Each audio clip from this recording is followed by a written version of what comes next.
কিন্তু ভাই একটা মনে রাখেন, আমার নবীও ক্লাব তৈরি করেছেন। জোরে বলুন সুবহানাল্লাহ। কি করে করেছেন? মারাত্মক একটা ঘটনা শুনেন। একটা মক্কা নগরে, মক্কা থেকে দূরে একটা অক্কাজের একটা বিশাল বড় মেলা বসে, প্রত্যেক বছর মেলা বসে। তো আমার নবী 12 বছর বয়সে বাড়িতে আছেন, আর আবু তালিব নবীর চাচা, আরও যারা চাচারা ছিল, কারণ আমার নবী তো কটা চাচা? কয়টা? 9টা। তো চাচা কোনেরা নতুন নতুন জামা মানে গোছাচ্ছেন রাত্রিবেলায়। আমার নবী বলছেন, চাচা। বললো, কি হলো রে বাছা? চাচা, আপনার সামানপত্র গোছাচ্ছেন, আপনারা কোথায় যাবেন? বললো, বাবার বলিও না, একটা কথা বলবো বাবা। বলে, কি হলো? বললে, বাবা রে, ওই মক্কা থেকে দূরে একটা ওয়াক্কাজের পুরানা মেলা বসে, আমরা প্রত্যেকবার মেলাতে যাই, এবারও আমরা মেলা যাব। আমার নবী বলছেন, চাচা আপনারা মেলা যাবেন? শুনুন এই যুবকেরা, ঘটনা শুনে ঈমান তাজা হয়ে যাবে। আমার নবী বলছেন, চাচা আপনারা মেলা যাবেন? বলল, হ্যাঁ। আমার নবী কোনো উত্তর করছেন না। ঠিক আছে, যাবেন তাহলে যান। দেখেন, আমার নবী ওই পুরনো মেলার 12টা কি করে বাজায়, কি করে বন্ধ করছে। দেখেন, আমার নবী কোনো উত্তর করছেন না। তো আবু তালেব আমার নবীকে জিজ্ঞেস করছেন, ভাতিজা আমরা তো মেলা যাব, আচ্ছা তোমার কি ইচ্ছা করছে মেলা যাওয়ার? আমার নবী কোনো উত্তর করছেন না। আবার বলছেন, ভাতিজা তুমি মেলা যাবে? নবী উত্তর করছেন না। তো আবু তালিব মনে মনে ভাবলো যে ভাতিজা বলতে হয়তো শরম করছে, লজ্জা করছে। তো বললো, ভাতিজারে চলো, এক কাজ করো, চলো তোমাকে মেলা নিয়ে যাব। আমার নবীকেও মেলা নিয়ে যাবেন। তবে আবু তালেব বলছেন, ভাতিজা তোমাকে নিয়ে যাব, তবে একটা কথা, শর্ত আছে। আবার মেলা নিয়ে যাবেন চাচা, তো ফের শর্ত কিসের আছে? বলছেন, চাচা ভাতিজা তোমাকে মেলা নিয়ে যাব, কিন্তু মেলাতে বেশিক্ষণ রাখবো না। কেন চাচা? মেলা নিয়ে যাবেন ফের বেশিক্ষণ রাখবেন না, এটা কারণটা কি? বলছে, ভাতিজা তোমাকে কিছু খেলনাগুলা দিয়ে দিব, খেলনা নিয়ে তুমি বাড়ি চলে আসিবে, আর আমরা পরে বাড়ি আসবো। আমার নবী কোনো উত্তর করলেন না। ঠিক আছে চলেন, চলে আসবো। তো আমার নবীকে নিয়ে চলে গেলেন মেলা। বিশাল বড় হাজার হাজার লোক। দেখবেন জালসা জীবনীতে লোক কম হয়, কিন্তু মেলাতে দেখতে পাচ্ছেন ভাই ঠেলা ঠেলির শেষ নেই। বাপরে বাপরে, আমরা তো এখন না, যখন ছোট্ট ছিলাম তো আমাদের এলাকাতে দেখছিলাম রতুয়ার সাইডে, বাপরে কি বলবো, ন্যাংড়া খোঁড়া, ওই যে গান যখন চলে না যাত্রা পালা, তো টিকিট কাটার জন্য ন্যাংড়া খোঁড়া আগে একদম নুংটি নেঙ্গি মেরে উঠে গেছে ওপরে জানলাতে টিকিট কাটার লেগে।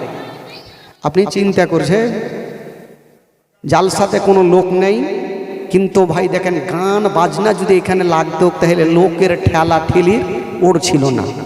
তো মেলাতে হাজার হাজার লোক। আমার নবী দেখছেন আর ভাবছেন, দাঁড়া কিছু বল। আমার নবী দেখছেন মেলার তামাশা দেখছে শুধু। তো চলতে চলতে আবু তালেব বলল, ভাতিজাকে তো নিয়ে এসে তো কিছু খেলনাগুলা দিলেন, ভাতিজা এই যে খেলনাগুলা নিয়ে তুমি বাড়ি চলে যাও, আর আমরা পরে বাড়ি আসবো। আমার নবী বলল, ঠিক আছে চাচা আমি চললাম। তো খেলনাগুলা নিয়ে আমার নবী মেলা থেকে বের হচ্ছেন। ধরেন এটা মেলা, গ্রাম থেকে বের হচ্ছেন। আমার নবী রাস্তা ধরে যাচ্ছেন বাবা, আর সামনে দিক থেকে একটা 70 বছরের বৃদ্ধ বাবা দৌড়িয়ে দৌড়িয়ে চলে আসছে। 70 বছরের বৃদ্ধ লোক দৌড়িয়ে চলে আসছে। আমার নবী বলছেন, চাচা একটু দাঁড়িয়ে যান। ওই লোকটা দাঁড়িয়েছে, কিন্তু গোটা শরীর দিয়ে ঘাম চুইছে, ঘাম বের হচ্ছে। আমার নবী বলছেন, চাচা আপনার কি ট্রেন ছুটে গেছে? এত তাড়াহুড়া করে কোথায় যাবেন, কোথায় পড়বেন, নাক মুখ ভাঙবে, কোথায় যাবেন? বলছে, বাবার বলিও না। আচ্ছা তুমি কানটা খাড়া করো, তুমি মেলাতে কিছু শুনতে পাচ্ছ কি না? আমার নবী কানটা খাড়া করেছে। বাবা আওয়াজ আসছে কিসের? ওই ঢোল তাবলার আওয়াজ ভেসে আসছে। আমার নবী বলছেন, চাচা এটা তো ঢোল বাজার আওয়াজ আসে। ওই 70 বছরের লোকটা বলছেন, বাবা সেটা তুমি বুঝলা না, ওই যে ঢোল বাজাগুলো আছে ওই দলের মধ্যে, ওই গ্রুপের মধ্যে সুন্দরী সুন্দরী মেয়েগুলা নাচ করে, যে যেমন টাকা দিবে তেমন তাকে রূপ দেখাবে। বাবারে আমিও টাকা নিয়েছি, আমি বেশি টাকা দিব, আর ভালো ভালো নাচ দেখে নিব। ওই লোকটা বলছে, বাবা আমি টাকা নিয়েছি, ভালো ভালো বেশি টাকা দিব আর ভালো ভালো চেহারা দেখব। আমার নবী একটা মারাত্মক কথা বললেন, চাচা গো একটা কথা বলে আপনি মানবেন? বলো বাবা কি বলবে? বলছেন, চাচা গো যে মেয়েগুলা নাচ করে ওই মেয়েদের মধ্যে যদি আপনার একটা নিজের বেটি থাকতো তবে আপনি কি সে নাচ দেখতেন? এই কথা যেমনই বলতে নাই ওই লোকটা মাথায় হাত দিয়েছে, আল্লাহ জীবনে এত কোনোদিন কেউ আমাকে দামি কথা বলেনি, এটাকে যে আমাকে এত দামি কথা বলল। বলছে, আরে বাবা তুমি তো ছোট্ট ছেলে, তো এত দামি কথা কোথায় থেকে তুমি শিখেছো? তো আমার নবী বলছেন, চাচা গো আপনাকে একটা কথা বলবো, আপনি মানবেন? বলে হ্যাঁ বলো। বলে, চাচা গো আপনি আমার সাথ দিন, ওই মেলাটাকে যেমন করে হোক ভাঙবই ভাঙবো। ভাঙা যাবে না? ওই লোকটা বলছেন, বাবা খবরদার, যদি মেলার কমিটিকে বলে দিই মেলা ভাঙো, তবে মেলার কমিটি এত শক্ত আমাকে দুনিয়া থেকে উঠিয়ে দিবে। বইলে আমি জান মারবো, মেলার কমিটি প্রচুর শক্ত, বাঁচিয়ে রাখবে না। তো আমার নবী বলছেন, চাচা আপনাকে বলতে হবে না, আপনি আমার সাথ দিন। বলে আমি দিলাম। এই করে করে কেতাবের মধ্যে পাওয়া যায় আমার নবী একটা করে করে 40টা লোককে এক জায়গাতে করলেন। জোরে বলুন সুবহানাল্লাহ, আরো জোরে বলুন। আমার নবী 40টা লোককে ক্লাব তৈরির মতো এক জায়গাতে করলেন। 40টা লোক আমার নবীর সামনে বসে আছেন। আমার নবীর বয়স কত? জোরে বলুন কত? 12 বৎসর। কিন্তু মক্কা নগরে আমার নবীকে সবাই আলামিন বলে জানতো, সত্যবাদী বলে জানতো।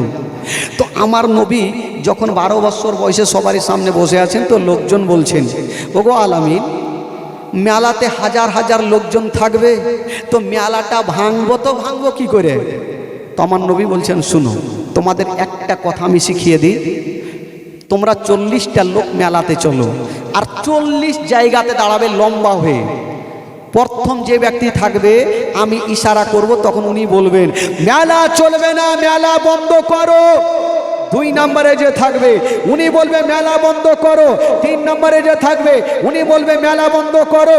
এই করে করে 40টা লোক যদি একসঙ্গে বলে, তবে মেলার কমিটিরাও ভয়ে বলবে যে মেলা বন্ধ করো, মেলা বন্ধ হয়ে যাবে।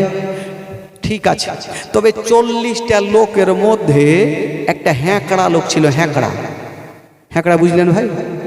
কি বলে আপনাদের হ্যাঁকড়া নাকি হেকলা? হেকলা মানে ও কিছু বুঝে না। দুজন যদি কথা বলেন একটু হুড়াহুড়ি লাগলো, ও কিছু বুঝবে না, কার ভুল দোষ আছে না আইসা দিয়ে দিলে 2-4 লাঠি। ওই হ্যাঁকড়া যাকে বলে, মানে হাইনঠে। তো ওই হাইনঠা, ওই 40টা লোকের মধ্যে ওই হাইনঠাও আছে। বলে, ওগো আলামিন। বলে কি হলো? বলে হুজুর আমাকে 1 নম্বরে রাখবেন। বলে কেন? বলে হুজুর ইয়াদের কথা কেউ শুনবে না, আর ইয়াদের কথা যখন শুনবে না আমার বেড়ে নেতার কিন্তু কেটে যাবে, হুজুর আমি পাগলা হয়ে যাবে, আমাকে 1 নম্বরে রাখবেন। তো লোকজন বলছিল, ওগো আলামিন এ পাগলাকে নিয়ে যায় না, না হলে মেলাতে ধরা পড়ে যাব। তো আমার নবী বলছে, শুন রে পাগলা, তোকে 1 নম্বরে রাখবো না, তোকে রাখবো 23 নম্বরে। কত নম্বরে? 23 নম্বরে। আর আমি যতক্ষণ বলবো না তুই কিন্তু মুখ খুলবি না। ওই ভ্যাঁকড়া বলছে হুজুর দেরি করিয়েন না, না হলে আমি পাগলা হয়ে যাব। মানে দেরি হলে আমি পাগলা হয়ে যাব, আমার ব্রেনের তার কিন্তু হিলে যাবে। আর না, আমার নবী বলছে আমি না বলে তুই উঠবি না। এই বাবা যেতে লাগলো, লোকজন বলছে হুজুর এ পাগলাকে নিয়ে যায় না, বারবার হাত জোড় করে বলছে হুজুর নিয়ে যায়েন না। বলছে যাক না দেখি কি করে। যাইতে যেতে পাগলা একটু বাগানে গিয়েছে, বলছে দাঁড়িয়ে যাও। 40টা লোক দাঁড়িয়ে গেছে। বলছে হুজুর দেখেন ইয়ার এখনি কা পাগলামু চালু হয়ে গেল। পাগলা বলছে দাঁড়িয়ে যাও। সবাই দাঁড়িয়ে গেছে। কি হইল তো হইল কি, এ দৌড়িয়া গেল আর একটা আমের গাছে লাফিয়ে চড়ে নিল। আমার নবী বলছে কি যে করবে আল্লাহ জানে। এবার কিছুক্ষণ পরে একখানা মোটা লাদনা নিয়ে চলে এসছে ঘাড়ে। লাদনা বুঝলেন? লাদনা কি বলছে? লাদনা নিয়ে চলে এসছে। আমার নবী বলছে তুই লাদনা কি করবি রে? বলে হুজুর মেলাতে যখন বলবো চলবে না মেলা, যদি কেউ না শুনে তবে 5 হাতে লাদনা পড়লে শুনবে। ওই দিকে এবার বুদ্ধি ভালো পাগলা। হ্যাঁকড়াকে তো নিয়ে চলে গেছে ভাই, ওকে 23 নম্বরে রেখেছে। আর একটা একটা করে লাইন ধরিয়েছে পাগলাকে 23 নম্বরে। আমার নবী প্রথম ব্যক্তিকে ইশারা করেছে তুমি বলো। ওই লোকটা বলছে মেলা চলবে না, মেলা বন্ধ করো। মেলাতে হাজার হাজার লোক, কে কার কথা শুনবে? ও আর কথাতে কেউ কান দেয়নি। 2 নম্বরে যে লোকটা আছে ওই বলছে মেলা বন্ধ করো, কথাতে কান দেয় না। 1 নম্বর হইলো 2 নম্বর হইলো কথাতে কান দেয় না। পাগলা বলছে আমার টাইম কখন আসবে? এমন ভাবে বলবো সবারই ডায়রিয়া কইরে দিব। আমার টাইম কখন আসবে? আমার নবী বলছে আসবে, তোরও টাইম আসবে, একটু দাঁড়া।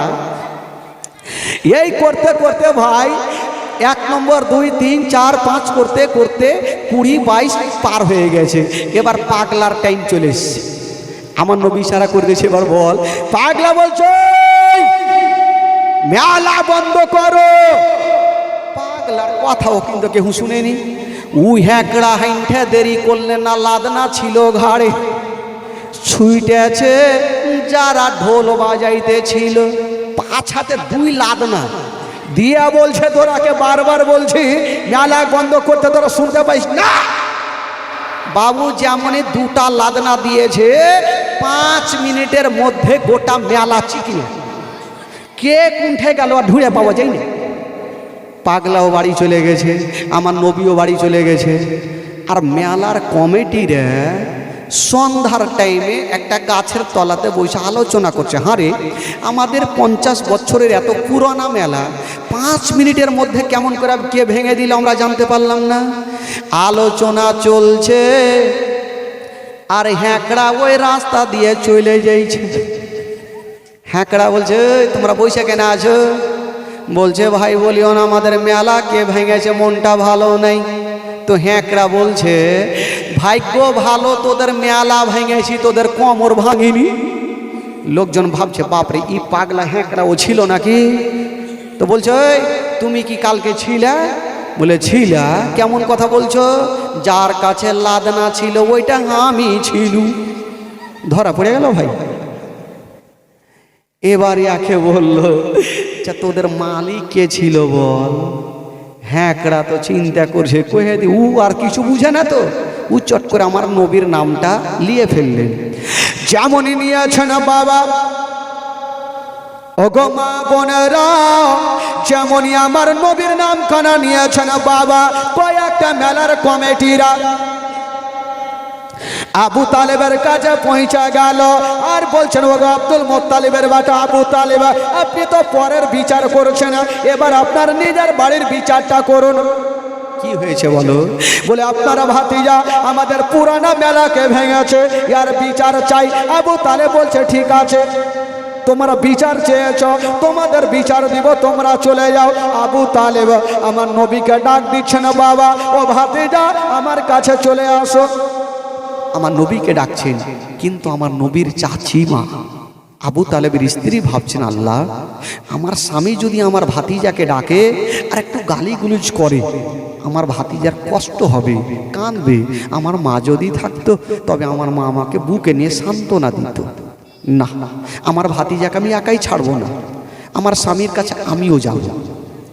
আমার নবীকে ডেকেছেন বাবা, আমার নবী চলে আসছেন, আবু তালেবের সামনে বসেছেন বাবা। আবু তালেব বলছেন, ভাতিজা, আচ্ছা বলো বলো, তুমি কি মেলা ভেঙেছ? আমার নবী উত্তর করছেন না।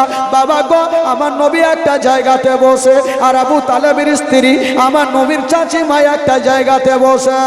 আবু তালেবের স্ত্রী বলছেন, আল্লাহ গো, আমার স্বামী যদি গালি দেয় আমি একটু মহলম লাগিয়ে দেব, আমার ভাতিজাকে মহলম লাগাবো, আমার ভাতিজার যেন কোনো কষ্ট না হয়। বেরাদার বন্ধুরা, আবু তালেব বলছেন, ভাতিজা বলো, তুমি কি মেলা ভেঙেছ? তিনবার বলেছেন বাবা। আমার নবী উত্তর করছেন না। আবু তালেব উঠে গেল আর আমার নবীর মাথাটা ধরে একটু উপরে তুলে বলছেন, ভাতিজা, আমার চোখের দিকে দেখে বলো, তুমি কি মেলা ভেঙেছ? আমার নবী বলছেন, চাচা গো, হ্যাঁ আমি মেলা ভেঙেছি। যেমন এই কথা বলতে নাই বাবা, আবু তালেব আমার নবীকে গালি দিলেন না, আবু তালেব একটা পাওয়ার দিয়ে দিলেন, আমার নবীকে একটা পাওয়ার দিয়ে দিলেন। ও ভাতিজা, তোমাকে একটা কথা বলে দিই, তুমি যা করবে ভালো করবে, কাউরি বাদদোয়া করবে না, কাউরি খারাপ করবে না। ভাতিজা, আমি তোমার চাচা, তোমাকে একটা পাওয়ার দিয়ে দিলাম, যাও যাও মক্কা নগরে কেউ যদি তোমার দিকে দুটা চোখ করে দেখে, আমি তোমার চাচা তাদের দুটা চোখ তুলে দিব। জোরে বলুন, আরো জোরে। ভাতিজা, যাও, তোমাকে একটা পাওয়ার দিয়ে দিলাম, যদি কেউ তোমার দিকে দুটা চোখ তুলে দেখে, আমি তোমার চাচা তার দুটা চোখ তুলে দিব। তো চাচিমা আমার নবীকে বুকে লাগাইয়া সান্ত্বনা দিয়ে ভাবছেন, আল্লাহ গো, আমি ভাবলাম আমার স্বামী গালি দিবে, আমার স্বামী গালি দিলেন না, আমার ভাতিজাকে আরো পাওয়ার দিয়ে দিলেন। আবু তালেব বুঝে গেছেন আমার ভাতিজা যেটা করবে সেটা ভালো করবে, কখনো কাউরি খারাপ করবে না। এই জন্য বললেন, ভাতিজারে, আমি তোমার চাচা, তোমার আব্বা নাই তো কি, আমরা তোমার 9টা চাচা এখনো বেঁচে আছি। ভাতিজারে, কেউ যদি তোমার দিকে খারাপ নজরে দেখে, আমরা তোমার চাচা তার দুটা চোখকে তুলে দিব। ভাতিজা, তোমার কোনো কষ্ট হতে দিব না, তোমার যেটা খুশি তুমি সেটা করে যাও। বেরাদার বন্ধুগণ, বাবাজি আমার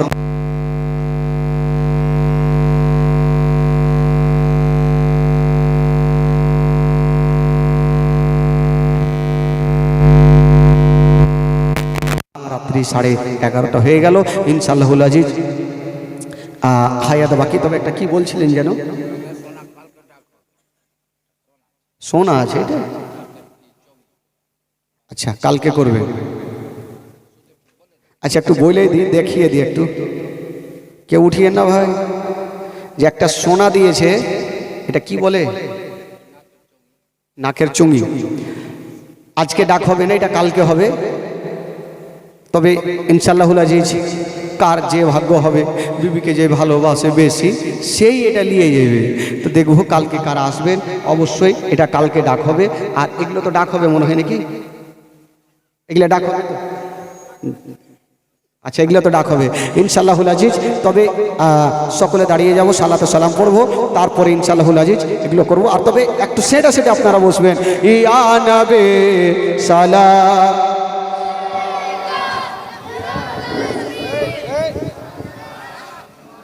একটু সেটা চলে আসেন, সেটা চলে আসেন ভাই, একটু চলে আসেন, একটু সেটা বসেন।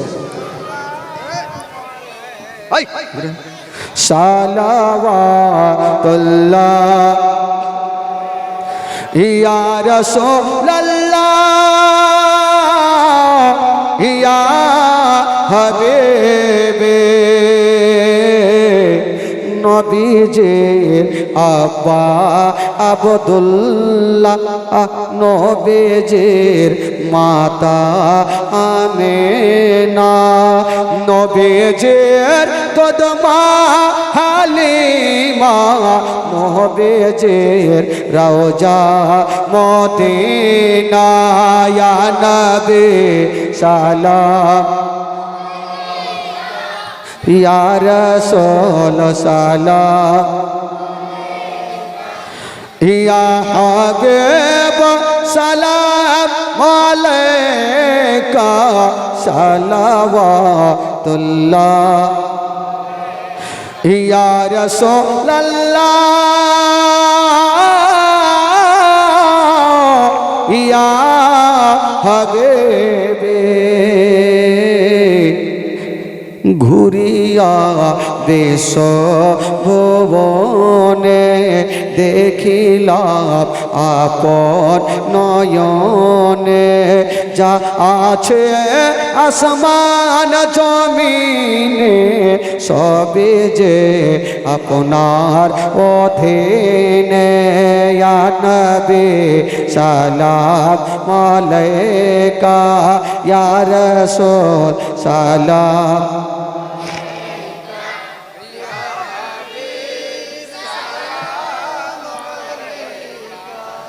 সালাওয়াতুল্লাহ আসসালাতু ওয়াসসালামু আলাইকা ইয়া রাসূলুল্লাহ আসসালাতু ওয়াসসালামু আলাইকা ইয়া হাবিবাল্লাহ ওয়া আলাইকা ওয়া সাহবিকা ইয়া সাফিয়ানা ইয়াউমাল জাজা বালাগাল হুলা বিকামালিহি কাশফাতু জা বিজামালিহি হাসনাতু জামিউ খিসালিহি সাল্লু আলাইহি ওয়া আলিহি বসুন একটু সকলে সেটে সেটে বসুন ভাই সেটে সেটে বসুন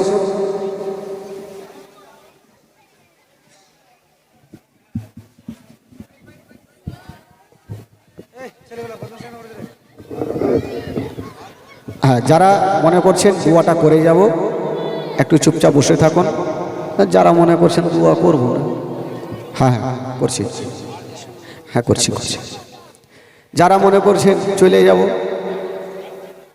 সবই করলাম আর লাস্ট পর্যন্ত দোয়া করলাম না তাহলে বরবাদ হ্যাঁ তবে ইনশাআল্লাহুল আজিজ একটা কথা বলি ভাই আজকে হচ্ছে জীবনের চতুর্থ রাত্রি কয় রাত্রি হইল চতুর্থ রাত্রি তবে বন্ধুগণ বাবাজি ভাই আমার আপনাদেরকে একটা কথা বলবো এই যে আমেনা আজকে জগৎটা ছেড়ে চলে গেলেন এই খালা এই চুপচাপ বসেন নাই উঠে কি হ্যাঁ মা আমেনা যে জগৎটা ছেড়ে চলে গেলেন বাবা গো আর আমার নবী এতিম হলেন তো মাত্র 2টা মিনিট আপনাদেরকে একটা কথা বলবো যে আমার নবী পাক মার জন্য বাপের জন্য এত কেঁদেছেন সেই দিন আমার নবীর মনের অবস্থা কেমন ছিল একটু দিলে হাত রেখে একটু চিন্তা করেন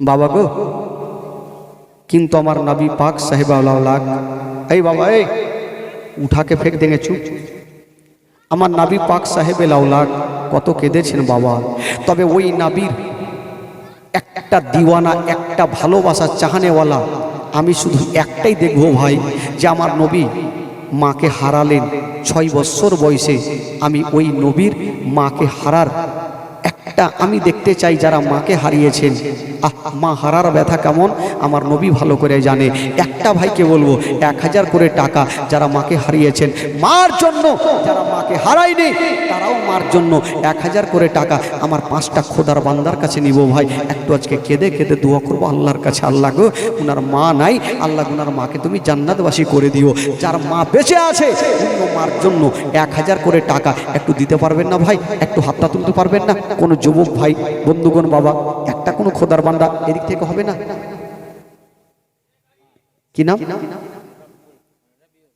আপনিও দিচ্ছেন নাকি ওইটার নাম কি শেখ আজিজ আর এ চাচার নাম রব্বুল সাহেব সুবহানাল্লাহ শেখ আজিজ আর রব্বুল সাহেব 1000 করে টাকা নারায়ে তাকবীর নারে রিসালাত নারে হায়দারি আসুন একটু তাদের জন্য দোয়া করেন তো বাবা আল্লাহু আমিন আল্লাহ গো রব্বুল আলামিন মাওলা শেখ আজিজ আর রব্বুল সাহেব মাওলা গো আল্লাহ তোমার ঘরের জন্য 1000 করে টাকা দিয়েছেন আল্লাহ আল্লাহ যে আসামি দিয়েছেন মাওলা তাদের দানকে তুমি কবুল করে নাও তাদের মনের বাসনাকে আল্লাহ তুমি পূরণ করে দাও আল্লাহ গো তুমি তো জানো মাওলা আল্লাহ তুমি আজকে দান করেছেন আল্লাহ তোমার ঘরের জন্য আল্লাহ তাদের জন্য জান্নাতে এখন করে ঘরকে তুমি সাজিয়ে দিও মাওলা রব্বুল আলামিন মাওলা গো আজকে তোমার নবীর ঘটনা শুনে মাওলা প্রত্যেকের চোখের পানি বহিয়ে গেছে মাওলা মাওলা গো আজকে প্রত্যেকের মাওলা গো এই পবিত্র সভাতে বেশি বেশি দান করা তৌফিক দান করি মওলা আমিন সুম্মা আমিন বাহাকে লা ইলাহা ইল্লাল্লাহু মুহাম্মাদুর রাসূলুল্লাহ সাল্লাল্লাহু তাআলা আলাইহি সাল্লাম। আচ্ছা এদিক থেকে হবে না ভাই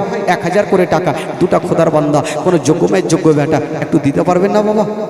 আজকে যদি না থাকে আপনি কালকে দিয়েন। এই দিক থেকে হবে না দুজন ভাই আমার হবে না, দিতে পারবেন না একটু কষ্ট করে? কারণ আমার